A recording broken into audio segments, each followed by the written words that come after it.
mechanism called fingertip pulse oximeter.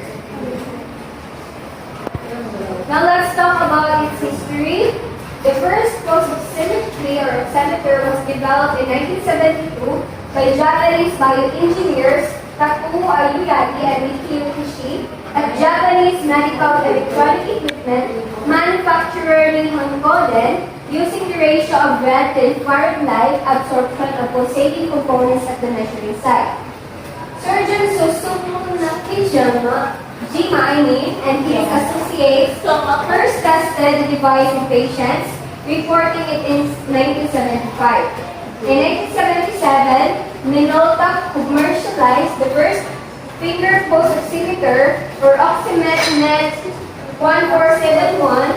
In the US, the first pulse oximetry was commercialized by Leox in 1980. Now let's proceed for the importance of fingertip pulse oximeter. Can you read? Please. The pulse oximeter observes a rapid measurement of oxygen saturation level to your body without using needles or taking a blood sample. The measured amount shown on the screen reflects the saturation of your red blood cells with oxygen. This number gives your doctors and nurses an idea of what your treatment will do.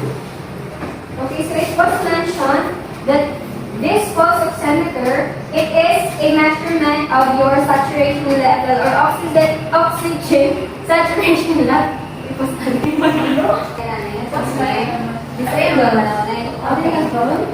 So this pulse oximeter, it is a measurement of oxygen saturation level in your body. Because this device or this pulse oximeter, it is a measurement of oxygen saturation level in your body. So we can use this one in measuring the saturation of your red blood cells with oxygen inside your body. So to use this device, you simply put your fingertip in this device and it will automatically measure your oxygen saturation. But unfortunately, it is low back, so it's not. So what is fingertip pulse oximeter? Miss, did you want to try with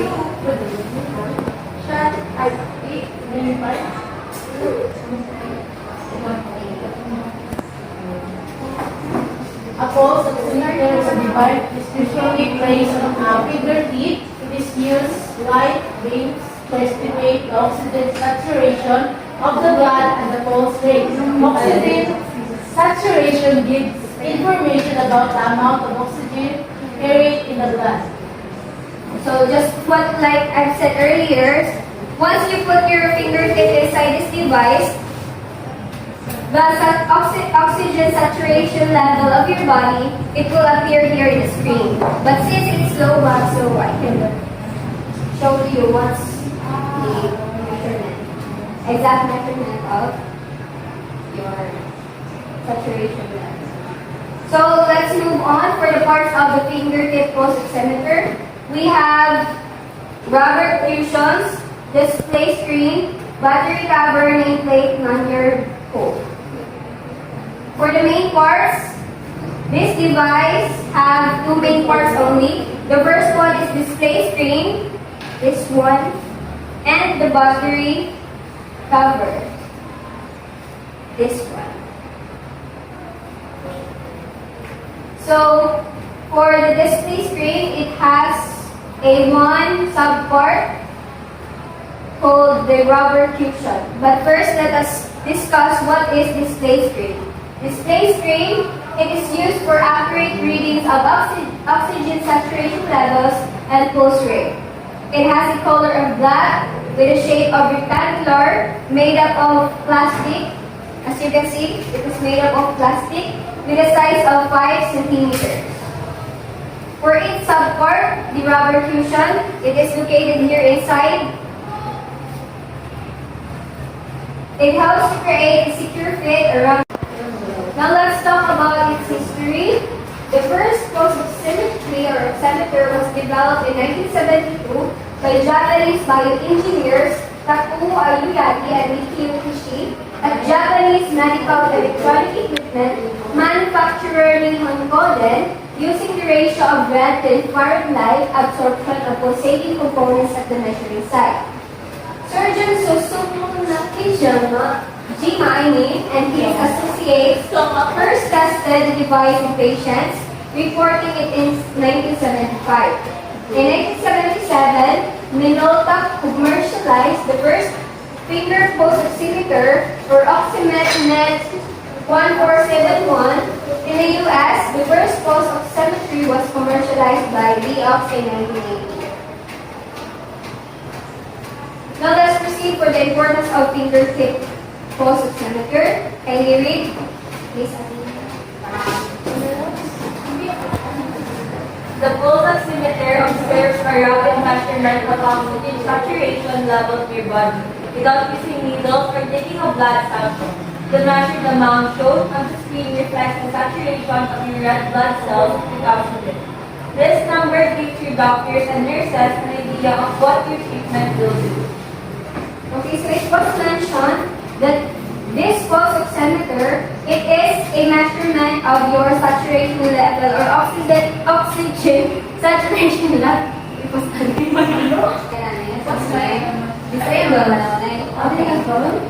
So this pulse oximeter, it is a measurement of oxygen saturation level in your body. Because this device or this pulse oximeter, it is a measurement of oxygen saturation level in your body.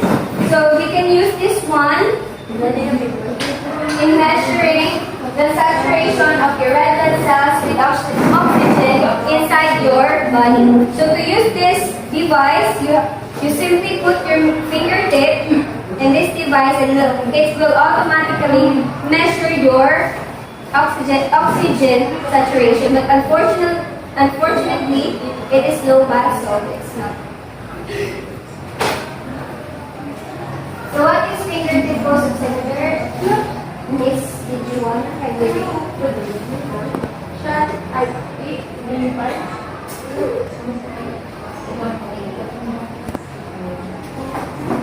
A pulse oximeter is a device usually placed on a finger tip. It is used light beams to estimate the oxygen saturation of the blood and the pulse rate.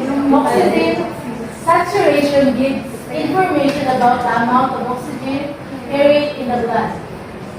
So just what like I've said earlier, once you put your fingertip inside this device, the oxygen saturation level of your body, it will appear here in the screen. But since it's low back, so I can show you what's the measurement, exact measurement of your saturation level. So let's move on for the parts of the fingertip pulse oximeter. We have rubber fusions, display screen, battery cover, nameplate, lanyard, hole.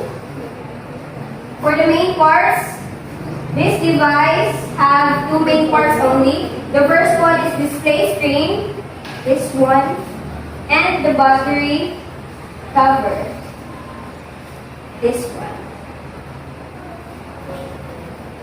So, for the display screen, it has a one subpart called the rubber fusion. But first, let us discuss what is display screen. Display screen, it is used for accurate readings of oxygen saturation levels and pulse rate. It has a color of black with a shape of rectangular, made up of plastic. As you can see, it is made up of plastic with a size of 5 centimeters. For its subpart, the rubber fusion, it is located here inside. It helps to create a secure fit around.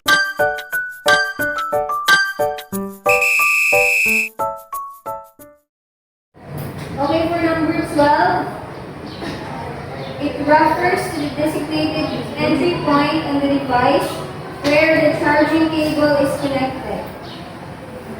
It refers to the designated entry point on the device where the charging cable is connected. That is mo number 12.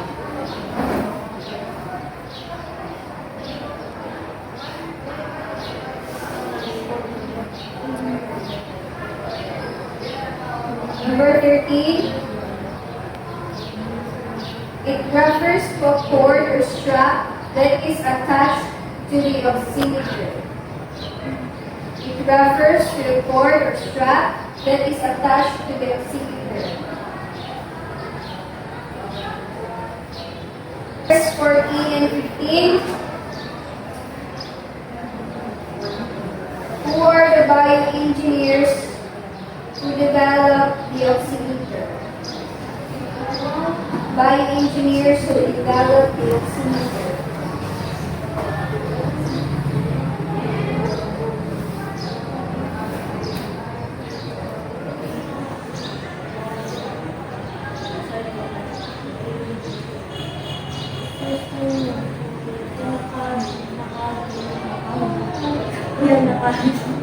For number 16 to 20, you can write it in paragraph form.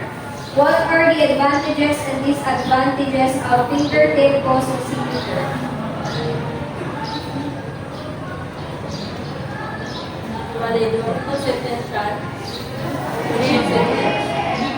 As long as naka-indicate ng advantages.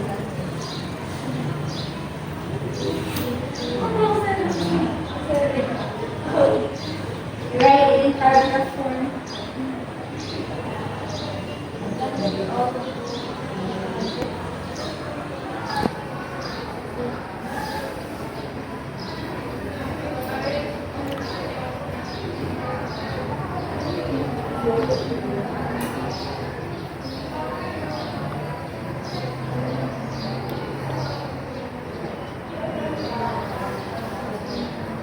If you're finished, you can pass your paper.